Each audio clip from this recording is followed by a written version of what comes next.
एक समय की बात है, बुद्ध के शिष्य अनाथपिंडिक नामक एक धनी व्यापारी थे। उन्हें धन की भावना से बचने के लिए उनके शिष्यों ने उन्हें समझाने की कोशिश की, लेकिन वे इसे अपनाने को तैयार नहीं थे। एक दिन उन्होंने बुद्ध को अपने घर बुलाया। बुद्ध ने उनसे पूछा, आपके पास धन है, लेकिन क्या आप खुश हैं? अनाथपिंडिक ने उत्तर दिया, नहीं, मुझे शांति नहीं मिलती। बुद्ध ने कहा, शांति कैसे मिलेगी? अनाथपिंडिक ने उत्तर दिया, जब मैं धन की चिंता को छोड़ दूंगा तभी मुझे शांति मिलेगी।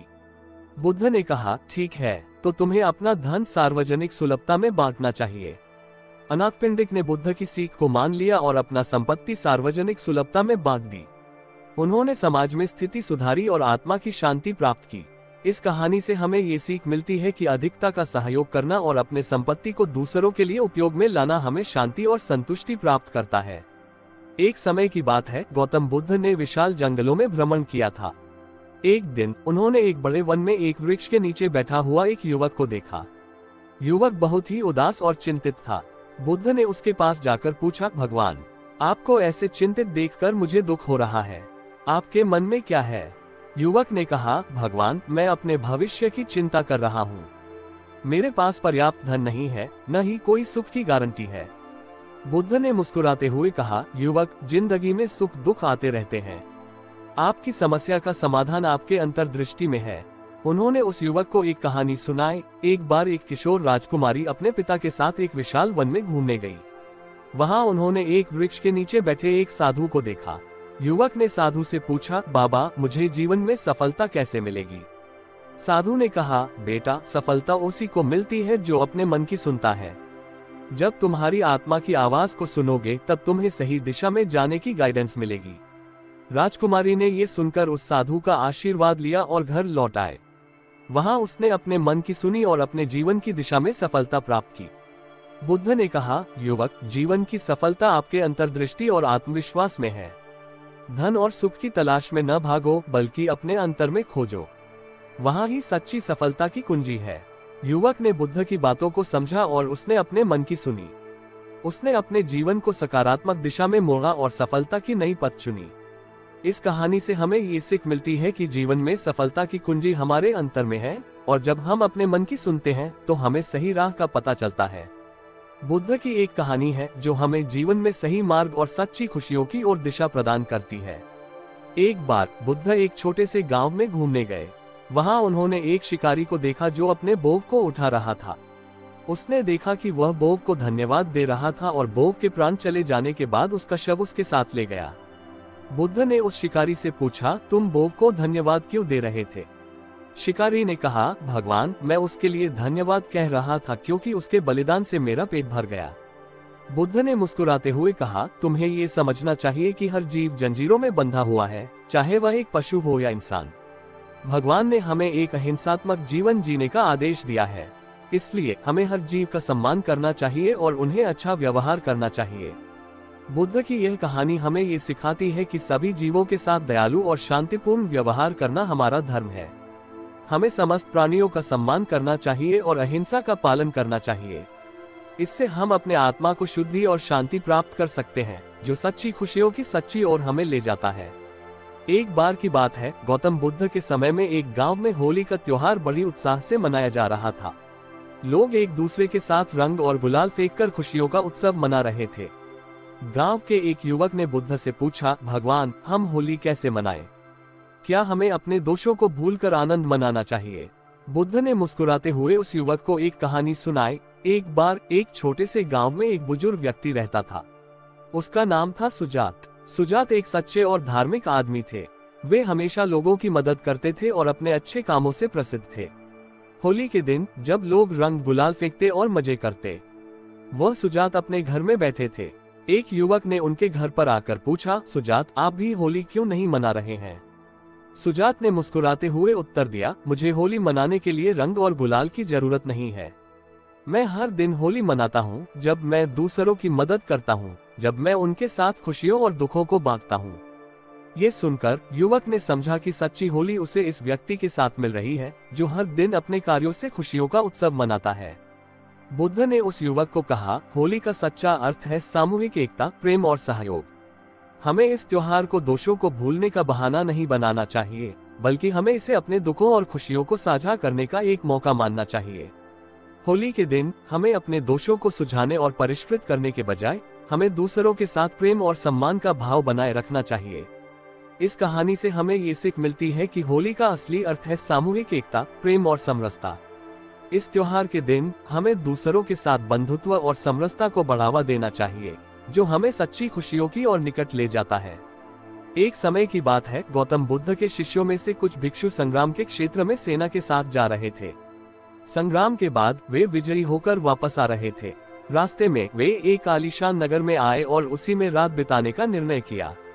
नगर के राजा ने उनका स्वागत किया और उन्हें राजमहल में अतिथि सत्कार किया। राजा ने उन्हें सम्राट के साथ मिलाने के लिए आमंत्रित किया और वे सम्राट के प्रासाद में पहुंचे। सम्राट ने उनका स्वागत किया और उनसे उनके युद्ध के कारण पूछा। बुद्ध के शिष्यों ने बताया कि वे संग्राम की सेनाओं के साथ युद्ध में भाग लिया था और विजय प्राप्त की थी। सम्राट ने उनसे पूछा, क्या तुम्हें युद्ध करने में सुख मिला? बुद्ध के शिष्यों ने कहा, नहीं महाराज, हमें युद्ध करने में सुख नहीं मिला। युद्ध का सुख तो संघर्ष के बाद मिला, जब हम शांति और सहमति का अनुभव करते हैं। सम्राट ने उनके उत्तर पर मुस्कुराया और कहा, तुम्हारी बातों से मुझे ये सीख मिलती है कि सच्ची विजय शांति और सहमति में है, न कि युद्ध में। तुम्हारे उपदेशों ने मुझे ये सिखाया कि समृद्धि का सच्चा मार्ग अहिंसा, शांति और समझौता है। इस कहानी से हमें ये सीख मिलती है कि सच्ची विजय युद्ध में नहीं है, बल्कि शांति और सहमति में है। युद्ध का मार्ग नष्टि और पीड़ा का कारण बनता है, जबकि शांति का मार्ग सद्गति और सुख का स्रोत बनता है। गौतम बुद्ध की शिक्षाएं हमें अनगिनत सीखने योग्य कहानियों के माध्यम से प्रदान की जाती हैं। उनकी कहानियां हमें जीवन के मूल्यों, समझौते की महत्वता और अहिंसा के उत्तराधिकारित्व को समझाती हैं। एक कहानी में बुद्ध एक गांव में भिक्षुक बने हुए थे। उन्होंने एक आदमी को देखा जो बहुत उदास और व्यग्र दिख रहा था। बुद्ध ने उससे पूछा, क्या बात है, तुम इतने उदास क्यों हो? आदमी ने कहा, मेरे पास बहुत सारे काम हैं और मुझे समय की कमी है। बुद्ध ने मुस्कुराते हुए कहा, क्या तुम्हें यह नहीं पता कि हर किसी के पास 24 घंटे होते हैं, चाहे वह धनी हो या गरीब? तुम्हें उन 24 घंटों का समय समझना और उन्हें सही तरीके से प्रयोग करना चाहिए। ये कहानी हमें समय की महत्वता और इसे सही तरीके से प्रयोग करने की आवश्यकता को समझाती है। हमें अपने समय को समझने और उसे सही रीति में उपयोग करने की आदत डालनी चाहिए, ताकि हम अपने लक्ष्यों को प्राप्त कर सकें।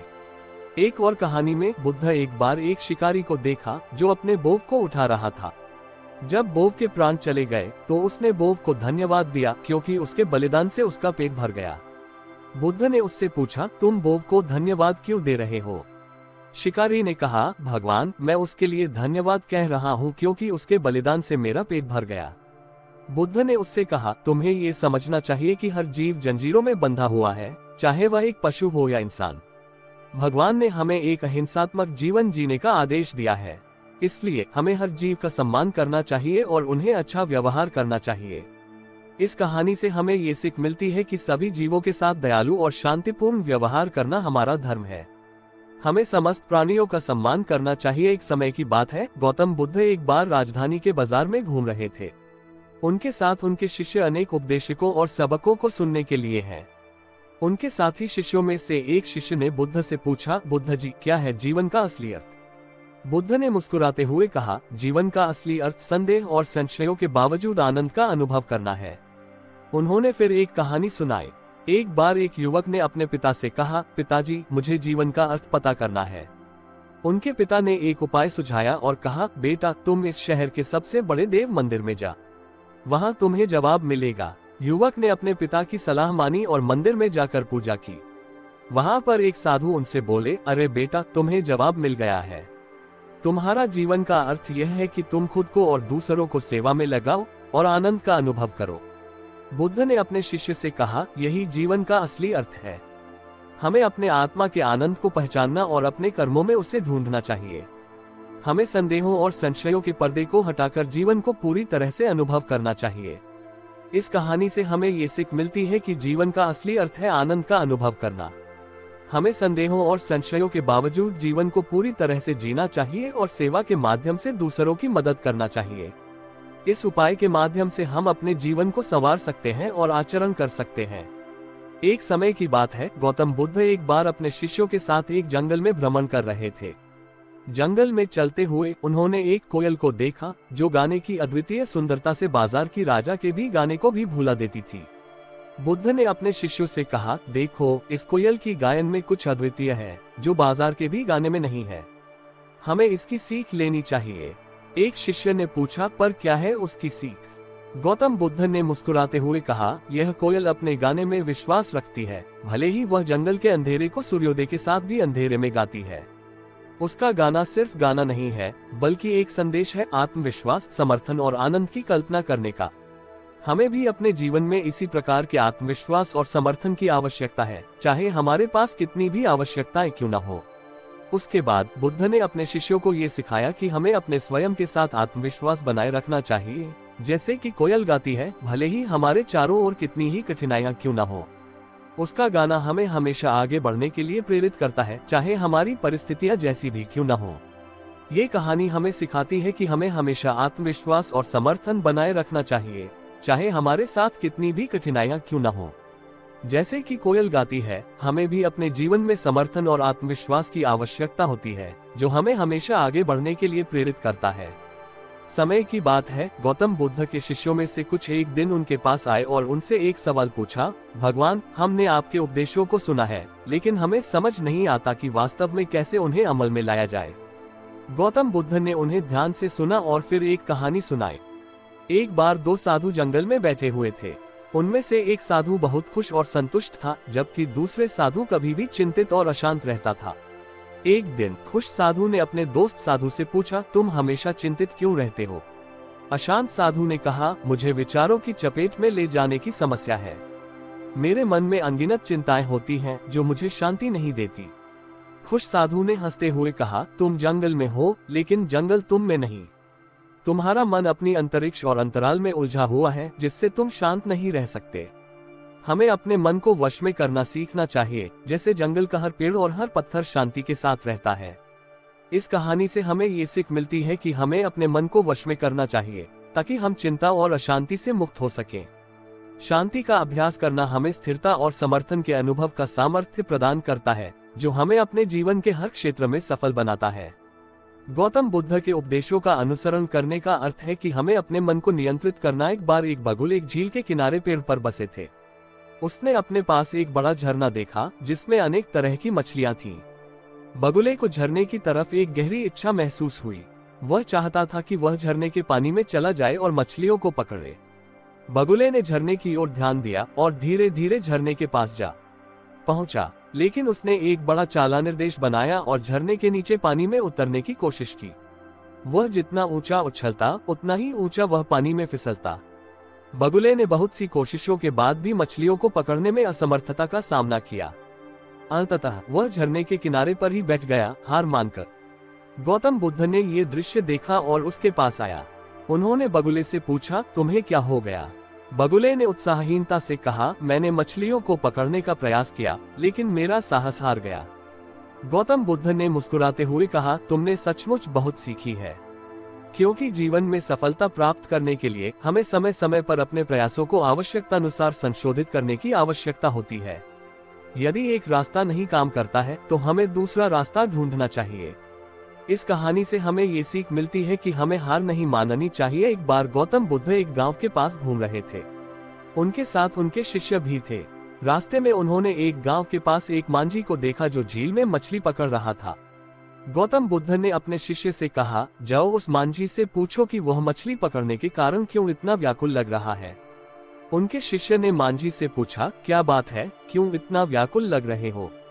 मांझी ने उत्तर दिया, बाबूजी, मैं तो सिर्फ मछली पकड़ रहा हूँ, लेकिन मेरी चिंता है कि कहीं मेरी छोटी सी नाव डूब न जाए और मेरी परिवार को पेट न भर सकूं। गौतम बुद्ध ने उस घटना को सुनकर अपने शिष्यों को सिखाया कि हमें अपने चिंतन को संयमित रखना चाहिए।